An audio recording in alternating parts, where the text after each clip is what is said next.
చిత్తూరు జిల్లా శ్రీకాళహస్తి ఎన్నికల ప్రచారంలో పాల్గొన్న బీసీ సంక్షేమ సంఘం జాతీయ అధ్యక్షుడు ఆర్ కృష్ణయ్యపై దాడిని తెలంగాణ రాష్ట్ర బీసీ విద్యార్థి సేన రాష్ట్ర అధ్యక్షుడు వేముల రామకృష్ణ తీవ్రంగా ఖండించారు.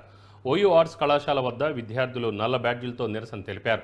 ఆర్ కృష్ణయ్యపై జరిగిన దాడి బడుగు బలహీన వర్గాలపై జరిగిన దాడిగా గుర్తించాలని, ఆర్ కృష్ణయ్యకు వెంటనే వై కేటగిరీ భద్రత కల్పించాలని రామకృష్ణ కోరారు. దాడి చేసిన వారిపైన, చేయించిన వారిపైన చర్యలు తీసుకొని ఎడల బీసీ విద్యార్థి సంఘాలతో కలిసి ఉద్యమిస్తామని హెచ్చరించారు. విద్యార్థి సంఘం రాష్ట్ర అధ్యక్షులు మరి ఈరోజు నిన్న చిత్తూరు జిల్లా శ్రీకాళహస్తిలో బడుగు బలహీన వర్గాల ఆశాజ్యోతి రాజ్యసభ సభ్యులు జాతీయ బీసీ సంక్షేమ సంఘం అధ్యక్షులు ఆర్ కృష్ణపై తెలివని దుండకులు మరి రాళ్లతో వెనుక నుంచి దాడి చేయడం జరిగింది. దీని విద్యార్థి సంఘం తరఫు నుంచి యావత్ బీసీ బడుగు బలహీన వర్గాల తరఫు నుంచి తీవ్రంగా ఖండిస్తా ఉన్నాం.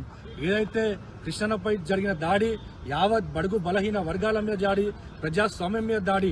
మరి ఈరోజు కృష్ణ వంటి వ్యక్తికే 50 సంవత్సరాల తన జీవితాన్ని ప్రజల కోసం, మరి అణగారిన వర్గాల కోసం, నిరుద్యోగుల కోసం, విద్యార్థుల కోసం అతని జీవితాన్ని త్యాగం చేసి పోరాటాలు చేస్తున్న వ్యక్తికే రక్షణ లేనప్పుడు సామాన్యుడికి ఏ విధంగా రక్షణ ఉంటుందని చెప్పి తెలియజేస్తా ఉన్నాం. మరి ఈరోజు కృష్ణ గారికి తక్షణమే ఎలక్షన్ కమిషన్ ఎవరైతే దుండగులు వాళ్ళు దాడి చేసారో వాళ్ళపైన శిక్షించాలి.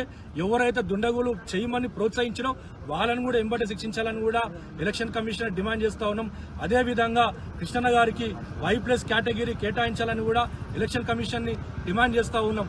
లేని పక్షంలో ఈరోజు కృష్ణ గారు అంటా ఉన్నారు, ఈరోజు శాంతియుతంగా ఉండాలి, మనం సమన్వయం పాటించాలని కృష్ణ గారు అంటా ఉన్నారు. కానీ ఇక్కడ బీసీలు, అణగారిన వర్గాలు, నిరుద్యోగులు, విద్యార్థులు ఆగే పరిస్థితిలో లేరు. అలా కృష్ణ గారికి ఎంబటే Y+ కేటగిరీని కేటాయించాలని కూడా ఈరోజు ఎలక్షన్ కమిషన్ డిమాండ్ చేస్తూ, లేని పక్షంలో రాష్ట్ర